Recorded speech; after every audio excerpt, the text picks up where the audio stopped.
So what we used to do if we were suspicious of cancer, we'd do biopsies on the prostate.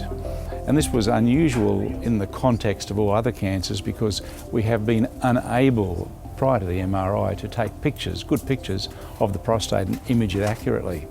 Urologists have been blind really for 20 or 30 years. We couldn't see cancer, and it's finally caught up with virtually every other cancer in the body because most other cancers you can see on some sort of scan, but prostate has been invisible. So we used to do multiple biopsies and just see if we could hit a lesion in there. So it was pretty good at diagnosing big tumours in the peripheral zone, but it often missed smaller tumours, and it did not pick up tumours in the front part of the prostate. Also, because it was fairly random, you could underestimate the severity of the cancer. For example, it might show it was a very low-grade cancer, but right beside it was a high-grade cancer, and you didn't know because you were just sampling blindly. There was about 26,000 prostate biopsies done in 2010, just give or take, in the private sector. Depending which studies you read, 50 to 70% of those men had no cancer found. And if you think that most of them would still be ultrasound, that means half of those 26,000 men are having a procedure that doesn't show any cancer, exposes them to risk, costs the health system money. So what we have to do is try and discriminate which prostate cancers need treating and which prostate cancers don't need treating. And the MRI has been very helpful in this regard. What we're looking at is a fairly typical example of a prostate cancer on MRI. These sorts of images are really we've only been able to achieve in the last couple of years with the advances in technology, and particularly the high-end MRI scanners that we have available at the Wesley. So on this image we can see an area that's relatively dark at the front edge of the prostate gland, and then we use other information that we glean, and we can see that that same area is looking relatively bright on this type of scan, which assesses the amount of cells in the area, and we know that cancers generally have more tightly packed cells, and we can see that that corresponding image goes fairly dark. So we've got a good concordance between all of those images. Using all of those combination of features, we've got a lesion that's very suspicious for cancer. We still need a biopsy to confirm a diagnosis of prostate cancer.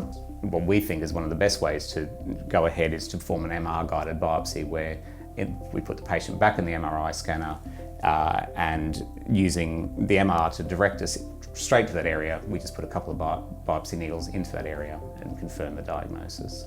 PSI just kept rising and rising, and it'd go down once and then go back up, and got to a stage where it was getting to a high, dangerous level, so he sent me to a specialist, and first MRI found a lesion on the prostate.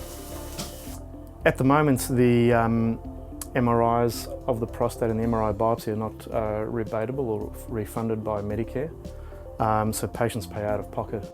Today's probably $2,500 to $3,000 today, and if we go from here, which is surgery, which looks inevitable, I'm looking at probably 10 to 12 out of pocket.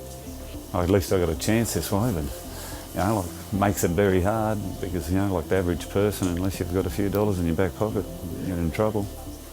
We're looking at Lester's MRI scan here. We're just getting ready to do the biopsy part of the procedure.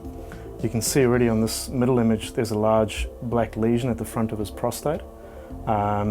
You wouldn't be able to feel that when you felt his prostate. And when we do the ordinary ultrasound biopsies, most of the needles would actually fall short of where that lesion is. So he's the sort of patient exactly that we would have missed the diagnosis on in the ultrasound era. We did an international trial here, which was published last year, and basically if you image the patient first and then just target the lesion, the following things happen. The first is that you cut down the number of men that need any biopsy at all by 50%.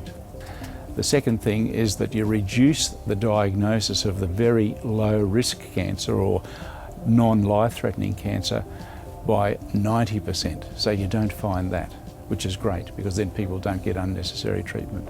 Thirdly, we increase the accuracy of the diagnosis compared to normal biopsies by around about 12%.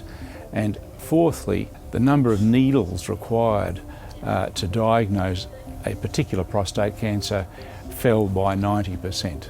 Well, look, I think MR is really revolutionising how we diagnose prostate cancer. It means that a lot less men are being subjected to unnecessary biopsies. It also means that we're more likely to diagnose those cancers which are most significant. This has been an Australian sort of success story in terms of what it's done in the health sphere, and I think the next step is to make this more broadly available to Australian men everywhere.